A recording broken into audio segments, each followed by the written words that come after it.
कैसे आप सब बिल्कुल मस्त होंगे।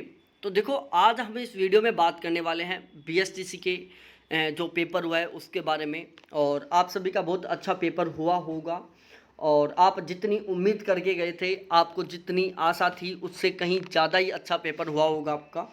ठीक है, तो सबसे पहले हमारे इस सरकारी नौकरी यूट्यूब चैनल के ऊपर आप सभी का बहुत बहुत स्वागत है। और आज हम बीएसटीसी के जो पेपर है उसका हम एनालिसिस करने वाले हैं कि पेपर का लेवल कैसा था, पेपर का लेवल कैसा था, इसकी ऑफिशियल आंसर की कब आएगी, इसका रिजल्ट कब आएगा, इन सभी महत्वपूर्ण बातों के ऊपर हम डिस्कस करेंगे।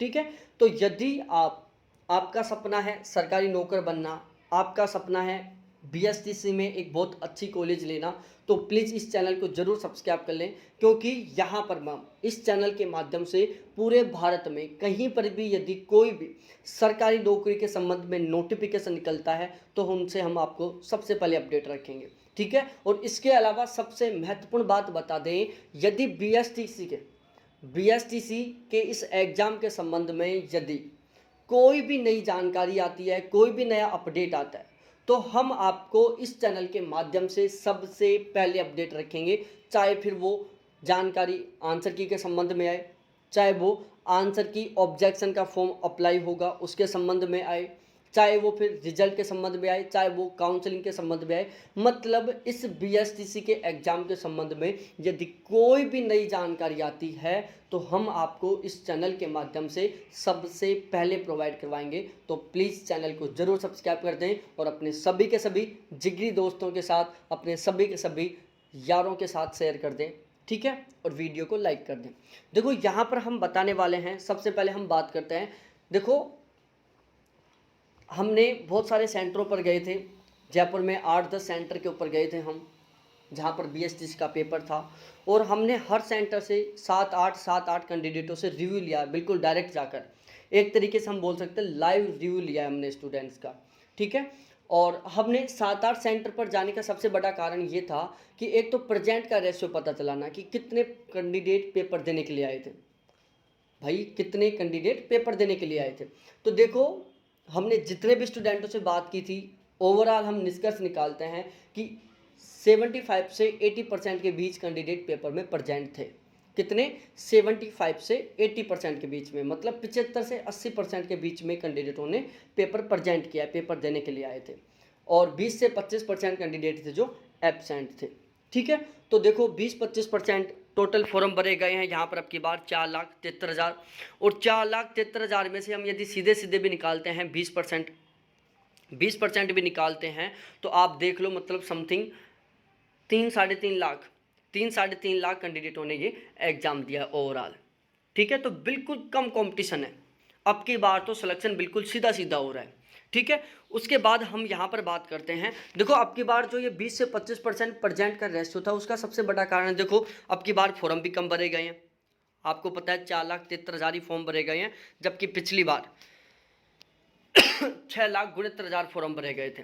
ठीक है, तो अब की बार फॉर्म भी कम भरे गए, पिछली बार की तुलना में अब की बार पेपर में प्रेजेंट होने का रेशियो भी कम था। ठीक है, अब हम बात करते हैं पेपर लेवल के बारे में कि पेपर का लेवल कैसा था। देखो, पेपर लेवल के बारे में हम बात करते हैं एक एक यूनिट वाइज तरीके से लेकर। देखो, शिक्षण अभिक्षमता वाला पार्ट की बात करें हम सबसे पहले, तो ये जो शिक्षण अभिक्षमता वाली बात थी, जो टॉपिक था, ये एक अंडरस्टैंडिंग होता है। मतलब यहाँ पर जो क्वेश्चन आते हैं वो मोस्टली समझने वाले क्वेश्चन आते हैं। यदि आपकी समझने की कैपेसिटी अच्छी है, यदि आपकी समझने की क्षमता अच्छी है, तो आप आसानी से बहुत सारे क्वेश्चन सही कर सकते हैं। ठीक है, तो शिक्षण अभिक्षमता था वो डिफ़िकल्ट नहीं आया ज़्यादा, बिल्कुल मॉडरेट लेवल से आया था, और बहुत सारे क्वेश्चन थे, ज़्यादातर क्वेश्चन अंडरस्टैंडिंग लेवल के आए थे। कुछ क्वेश्चन थे जो फैक्चुअल टाइप से थे। फैक्चुअल टाइप का मतलब है कि जो वही सही कर सकता है जो पढ़ के गया था, जैसे कुछ सिद्धांतों के बारे में पूछ लिया था, इस तरीके से। बाकी शिक्षण अभिक्षमता बिल्कुल सिंपल सा आया था।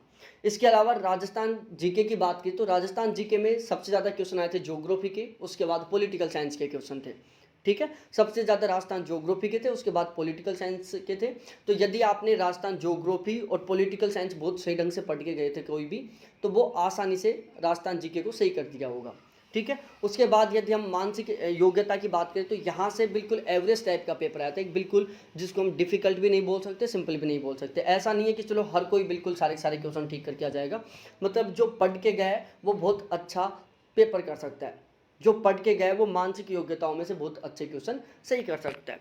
बात की जाए यदि इंग्लिश की, तो देखो इंग्लिश बिल्कुल एवरेज आया था, एवरेज से हम थोड़ा सा लो ही बोल सकते हैं इंग्लिश को, जिसमें बिल्कुल सिंपल टॉपिकों से क्वेश्चन उठाए थे, टेंस में बिल्कुल सिंपल तरीके से क्वेश्चन उठाए, बिल्कुल एवरेज पेपर बोल सकते हैं हम इसको।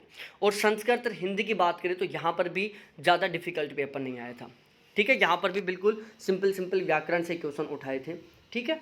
तो हम ओवरऑल यदि पूरे पेपर का एनालिसिस निकाले तो पूरा का पूरा जो पेपर था वो एक एवरेज टाइप का पेपर था।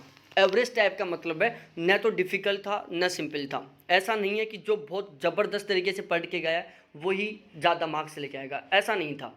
यदि किसी ने एक एवरेज टाइप से पढ़ाई की है, मतलब एवरेज पढ़ाई की है, वो अच्छा स्कोर कर सकता है। इस तरीके का पेपर था। जो बहुत ज़्यादा पढ़ा है तो वो बहुत ज़्यादा स्कोर करेगा, बिल्कुल श्योर है। और जो बहुत कम पढ़ा है वो बहुत कम ही स्कोर करेगा। एक एवरेज पेपर था ये, ठीक है। देखो जो डिफ़िकल्ट पेपर आते हैं ना, बहुत डिफ़िकल्ट पेपर आते हैं, वहाँ पर जो पढ़ने वाले का ना पढ़ने वाले का रेशो थोड़ा सा गड़बड़ हो जाता है, ठीक है। बहुत डिफ़िकल्ट पेपर आ गया, पता नहीं क्वेश्चन कहीं से बन के आ गया, तो यदि इस टाइप का पेपर आता है ना, तो उसमें जो बहुत ज़्यादा पढ़ के गया है वो भी सही नहीं कर पाता, और जो नहीं पढ़ के गया है वो भी सही नहीं कर पाता। लेकिन जब एक एवरेज पेपर आता है ना, तो उसमें जो पढ़ के गया होता है वो तो सही कर देता है, लेकिन जो नहीं पढ़ के गया होता है वो गलती करके आता है, ठीक है। तो इस तरीके से हम बोल सकते हैं कि एक एवरेज पेपर आया था, ठीक है। अब यदि आपके इतने मार्क्स आ रहे हैं, कट ऑफ के बारे में बात कर लेते हैं। यदि आप मेल और फीमेल दोनों को कवर करते हुए बात कर रहा हूँ, यदि आप मेल हो जनरल से तो आपके 410 प्लस नंबर आ रहे हैं तो आपका अच्छी कॉलेज मिल जाएगी। फीमेल हो तो 405 प्लस नंबर पर अच्छी कॉलेज मिल जाएगी। ओबीसी में यदि आप मेल हो तो 400 नंबर प्लस नंबर पर आपको अच्छी कॉलेज मिल जाएगी, और फीमेल हो तो 395 नंबर पर अच्छी कॉलेज मिल जाएगी। एससी से हो तो 385 प्लस नंबर पर अच्छी कॉलेज मिल जाएगी। एससी में फीमेल हो तो 380 प्लस नंबर पर अच्छी कॉलेज मिल जाएगी। एसटी में 380, यदि आप एसटी में मेल हो तो 380 पर अच्छी कॉलेज मिल जाएगी, फीमेल हो तो 375 पर अच्छी कॉलेज मिल जाएगी। और यहीं यदि हम बात करें ईडब्ल्यूएस और एमबीसी की, ईडब्ल्यूएस और एमबीसी में यदि आप मेल हो तो 390 पर आपको अच्छी कॉलेज मिल जाएगी, और यदि फीमेल हो तो 380 के आसपास पर आपको अच्छी कॉलेज मिल जाएगी, ठीक है। एक एवरेज पेपर था, और आपको भी पता है, देखो कॉम्पिटिशन अब की बार बिल्कुल कम है इसमें। हम अनुमान लगा सकते हैं, पिछली बार टोटल 19,000 सीट थी, अब की बार टोटल सीट है 24,420। पिछली बार की तुलना में सीट भी ज़्यादा है, पहली बात। दूसरी बात, पिछली बार 6,69,000 फॉर्म थे, अब की बार मात्र 4,73,000 फॉर्म है। जबकि 4,73,000 में से भी 25% कैंडिडेट वो हैं जो पेपर देने के लिए नहीं गए, मात्र 75% के आसपास कैंडिडेट थे जो पेपर देने के लिए गए थे, ठीक है। तो इस तरीके से हम कह सकते हैं बिल्कुल नॉर्मल सा कंपटीशन था आपकी बार, बिल्कुल सिंपल है। बहुत अच्छी कॉलेज मिल जाएगी आपको, और जायज़ सी बात है सभी को तो मिलने से रही, ठीक है। मिलेगी कितनों को? 24,000 के आसपास कैंडिडेटों को कॉलेज मिलेगी। तो जो एवरेज पढ़ के गया था, जिसने थोड़ी पढ़ाई की है, उसको अच्छी कॉलेज मिल जाएगी, ये बिल्कुल श्योर है, ठीक है। और आप सभी का पेपर बहुत अच्छा हुआ होगा। आंसर की के बारे में मैं अब भी बता दूंगा एक वीडियो बना करके, इसकी आंसर की कब तक आएगी, ठीक है। तो आंसर की कब तक आएगी, इसके अलावा इसका रिजल्ट कब आएगा, ये सारी जानकारी मैं आपको अगले वीडियो में दूंगा। तो उसके लिए आप एक बार चैनल को सब्सक्राइब कर लो, और वीडियो को लाइक कर दो, और अपने सभी दोस्तों के साथ शेयर कर दो। बहुत बहुत धन्यवाद आप सभी को देखने के लिए। Thanks, bye.